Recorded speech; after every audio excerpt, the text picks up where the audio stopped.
اعوذ باللہ من الشیطان الرجیم بسم اللہ الرحمن الرحیم السلام علیکم ورحمۃ اللہ وبرکاتہ۔ میرے عزیز بھائیو بہنوں اور بچوں، آج کا جو ہمارا موضوع اور ویڈیو ہے وہ یہ ہے کہ وہ کون لوگ ہیں جن کی نہ تو نماز قبول ہوگی اور نہ ہی کوئی نیکی آسمان کی طرف جائے گی۔ نماز تو اللہ تعالیٰ کی عبادات میں سے سب سے اہم عبادت ہے، اور نماز تو پیغام ہے محبوب سے ملنے کا، محبوب کی چوکھٹ پر حاضری کا موقع ہوتا ہے، اور جو صرف نماز کے ذریعے سے نصیب ہوتا ہے۔ اور نماز ایسی عبادت ہے جو انسانوں کو اللہ کے قریب کرنے کا ذریعہ ہے، کیونکہ نماز میں انسان اللہ کے ساتھ ہم کلام ہوتا ہے۔ بلکہ فرض نماز تو فرض نماز ہے، نوافل کی اتنی اہمیت ہے۔ میرے آقا کریم دو جہاں صلی اللہ علیہ وسلم کا ارشاد ہے، بندہ نوافل کے ذریعے اللہ کا قرب حاصل کرتا ہے۔ لیکن میرے عزیز بھائیو بہنوں اور بچوں، نماز کی قبولیت کے لیے اللہ تعالیٰ نے کچھ شرائط کو رکھا ہے جو ہمارے معاشرے سے متعلق ہیں۔ بہت سارے لوگ ایسے ہیں جو نماز پڑھ رہے ہوتے ہیں، لیکن بدقسمتی سے وہ نماز اللہ کے ہاں قبول نہیں ہوتی۔ تو آج کے اس ویڈیو میں آپ کو ان اشخاص کے بارے میں بتانے جا رہا ہوں جو اپنی طرف سے نماز تو ادا کرتے ہیں، لیکن ان کی نماز ان کے کندھوں سے اوپر بھی نہیں جاتی۔ ان اشخاص کے بارے میں بات کرنے سے پہلے مختصر الفاظ میں آپ کو میں نماز کی اہمیت سے آگاہ کرتا ہوں۔ میرے عزیزوں، کلمہ طیبہ کا اقرار کرنے کے بعد، یعنی توحید اور رسالت کی گواہی دینے کے بعد، سب سے پہلا اور سب سے بڑا فرض اسلام میں نماز ہے۔ نماز اللہ تعالیٰ کی خاص عبادت ہے، اور اگر کوئی شخص نماز کو اپنے لیے بوجھ سمجھتا ہے تو پھر وہ اللہ سے ملاقات کی اہمیت کو نہیں جانتا۔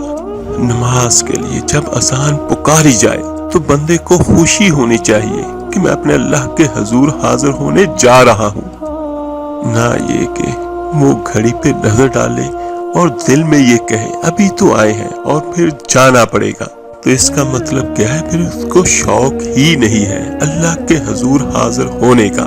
میرے آقا کریم دو جہاں صلی اللہ علیہ وسلم جب حضرت بلال حبشی رضی اللہ تعالی عنہ کو نماز کے لیے اذان کا کہتے تو آپ یہ ارشاد فرماتے، بلال اٹھو اور ہمارے دل کو راحت پہنچا دو۔ تو یہ دیکھیے کہ یہ ہمارے آقا کریم کی راحت کا سبب ہے۔ میرے آقا کریم دو جہاں صلی اللہ علیہ وسلم نے معراج کی رات جب بہت سارے لوگوں کو عذابوں میں مبتلا دیکھا تو ایک شخص کو دیکھا کہ وہ عرش کے نور میں غائب تھا، اس کے اطراف میں نور ہی نور تھا اور وہ نور میں ڈوبا ہوا تھا۔ تو پوچھا میرے آقا کریم نے، یہ کون خوش نصیب شخص ہے؟ کوئی فرشتہ ہے؟ تو جواب ملا، فرشتہ نہیں ہے۔ پھر پوچھا کہ یہ کوئی پیغمبر ہے؟ تو جواب ملا، نہیں، یہ کوئی پیغمبر بھی نہیں ہے۔ تو پھر میرے آقا کریم نے پوچھا، یہ کون شخص ہے جو انوار الہیہ کے حصار میں ہے اور اس کے ہر طرف نور ہی نور پھیلا ہوا ہے؟ تو جواب ملا، یہ آپ کی امت کا وہ فرد ہے۔ اس میں 3 خوبیاں تھیں۔ پہلی خوبی تو یہ کہ اس کی زبان اللہ کے ذکر سے تر رہتی تھی، اور دوسری خوبی اس میں یہ تھی، اور اس کا دل مسجدوں کے ساتھ لٹکا ہوا تھا، کہ اس کا دل مسجدوں میں لگتا تھا۔ فرمایا کچھ لوگ ہوتے ہیں کہ وہ لوگ مسجدوں کی میخیں ہوتی ہیں، جس طرح لوہے کا کیل لکڑی میں پیوست ہو جاتا ہے، تو یہ بھی اسی طرح مسجدوں میں ہی ہوتے ہیں۔ جب بھی ڈھونڈو گے تو یہ لوگ مسجدوں میں ہی ملیں گے۔ اور فرمایا کہ اگر کبھی ایسے لوگ بیمار پڑ جائیں اور مسجد میں حاضر نہ ہو سکے تو اللہ کے کچھ فرشتے ہیں جو ان کی عیادت کرنے کے لیے ان کے گھروں میں جاتے ہیں تو مسجدوں کی حاضری، مسجدوں کی تعمیر میں دلچسپی، مسجدوں کی آباد کاریوں کے لیے کوششیں، مسجدوں کی صفائی ستھرائی کا اہتمام اور مسجد کی تعمیرات کے مراحل میں دن رات ان سے وابستہ رہنا، ایسے لوگ خوش نصیب ہوتے ہیں۔ اور فرمایا کہ اللہ کے گھر وہ تعمیر کرتے ہیں جو اللہ پر اور پچھلے دن پر ایمان لاتے ہیں۔ تو میرے عزیزوں، سب سے پہلا اور سب سے بڑا فرض جو ہے وہ اسلام میں نماز کا ہے، جو ایک دن میں ہر مسلمان عورت و مرد پر 5 مرتبہ پڑھنی فرض کی گئی ہے۔ قرآن مجید کی سینکڑوں آیات اور میرے آقا کریم صلی اللہ علیہ وآلہ وسلم کی سینکڑوں احادیث میں نماز کی بڑی سختی کے ساتھ تائید فرمائی گئی ہے، اور نماز کو دین کا ستون اور دین کی بنیاد کہا گیا ہے۔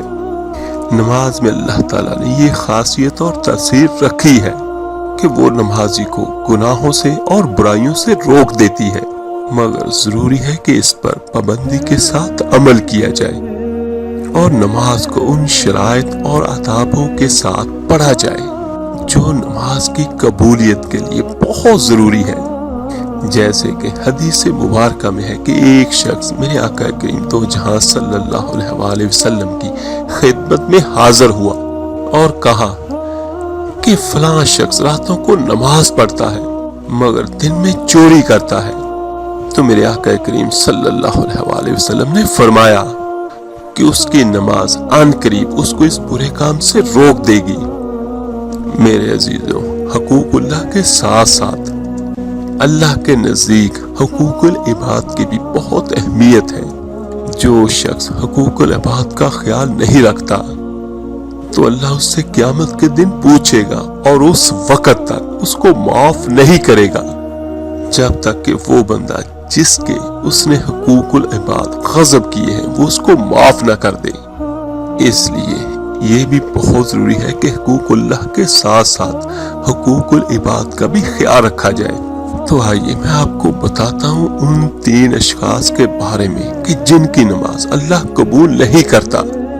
میرے عزیزوں، ان میں ایک پہلا وہ غلام ہے جو اپنے آقا سے بھاگ جائے۔ ایسے غلام کی نماز کو اللہ تعالیٰ قبول نہیں فرماتا جب تک کہ وہ واپس اپنے آقا کے پاس لوٹ نہ آئے۔ اور دوسرے نمبر پر وہ جس کی نماز اللہ کے ہاں قبول نہیں، وہ عورت جو اپنے خاوند سے ناراض ہو۔ جب تک بیوی اپنے خاوند سے ناراض رہتی ہے اللہ تعالیٰ اس کی نماز بلکہ اس کی کوئی بھی نیکی کو قبول نہیں فرماتا۔ بلکہ احادیث میں آتا ہے جب بیوی اپنے خاوند سے ناراض ہوتی ہے اور اس ناراضگی کی حالت میں رات گزر جاتی ہے تو فرشتے ساری رات اس پر لعنتیں بھیجتے ہیں، اور جس پر اللہ کے فرشتوں کی لعنت ہو اس کی نماز تو نماز، اس کی کوئی بھی نیکی کیسے قبول ہوگی؟ حضرت ابو سعید خدری رضی اللہ تعالیٰ عنہ سے روایت ہے، ایک بار آقا کریم صلی اللہ علیہ وآلہ وسلم عید کی نماز پڑھنے کے لیے باہر گئے اور وہ عورتوں کے پاس سے گزرے اور کہنے لگے، اے عورتوں خیرات دیا کرو، کیونکہ میں نے خواب میں دیکھا ہے کہ جہنم کے بشندوں کی اکثریت تم لوگ یعنی عورتوں کی ہے۔ تو ان عورتوں نے پوچھا، ایسا کیوں ہے اللہ کے رسول صلی اللہ علیہ وآلہ وسلم؟ تو آقا کریم نے ارشاد فرمایا، تم لوگ بار بار لعنت دیتی ہو اور اپنے شوہروں کی نافرمانی اور ناشکری کرتی ہو۔ اور اللہ تعالیٰ قرآن پاک میں ارشاد فرماتا ہے، مرد عورتوں کے نگران ہے کیونکہ اللہ نے ایک کو دوسرے پر ترجیح دی ہے، اور اس لیے بھی کہ مرد اپنے مال میں سے خرچ کرتے ہیں، پھر جو عورتیں نیک ہیں وہ بات مانتی ہیں، مردوں کے پیٹھ پیچھے محتاط رہتی ہیں کیونکہ اللہ نے ان کو محتاط کیا ہے، اور جو مرد اپنی بیویوں سے محبت کرتے ہیں ان کے لیے بھی بہت اجر ہے۔ بلکہ اس حد تک ہے کہ حضرت سعید رضی اللہ تعالیٰ عنہ سے روایت ہے کہ آقا کریم صلی اللہ علیہ وآلہ وسلم نے ارشاد فرمایا، تم جو کچھ اللہ تعالیٰ کو راضی کرنے کے لیے خرچ کرتے ہو تمہیں اس کا ضرور ثواب دیا جائے گا، یہاں تک کہ جو لقمہ تم اپنی بیوی کے منہ میں ڈالتے ہو اس پر بھی تمہیں ثواب ملے گا۔ سبحان اللہ۔ اور ایک بات جو سب سے اہم میں بھی آپ کو بیان کرنے لگا ہوں، یہ بات توجہ سے سنیے گا اور اس کو اپنی زندگی کے ہر پل ہر موڑ پہ ہمیشہ ہمیشہ یاد رکھیے گا۔ قیامت کے دن سب سے پہلے جو اعمال میزان میں وزن کے لیے رکھے جائیں گے وہ میاں کا اپنی بیوی کے لیے سلوک ہوگا، بیوی کا اپنے شوہر کے لیے سلوک ہوگا، یعنی میاں بیوی کے ایک دوسرے کے ساتھ جو سلوک ہوں گے، جو نیکیاں ہوں گی یا جو برائیاں ہوں گی وہ تولنے کے لیے رکھی جائیں گی۔ تو جس کی یہ منزل آسان ہوگی اللہ تعالیٰ اپنی رحمت سے اس کی باقی منزلوں کو بھی آسان فرمائے گا انشاءاللہ۔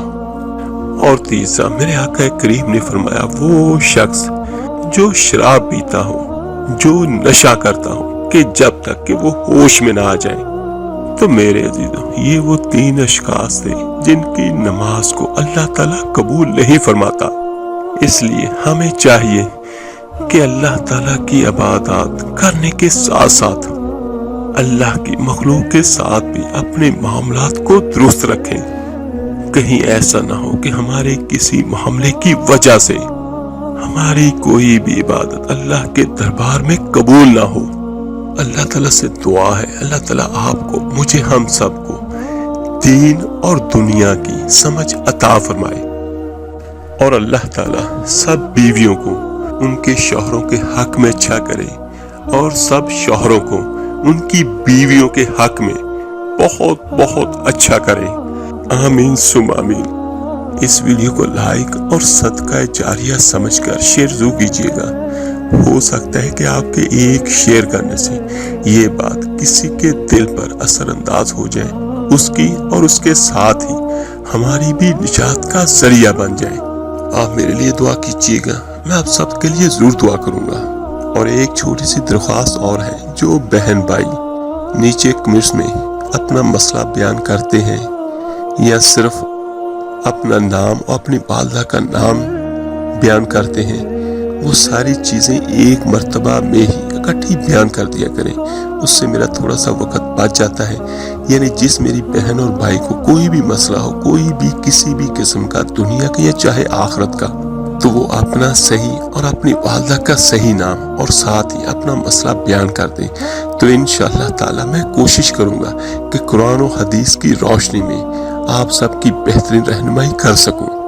تو ملتے ہیں جلد ہی انشاءاللہ تعالی ایک نئی ویڈیو اور عمل کے ساتھ۔ اپنا بہت بہت خیال کیے گا۔ اللہ حافظ۔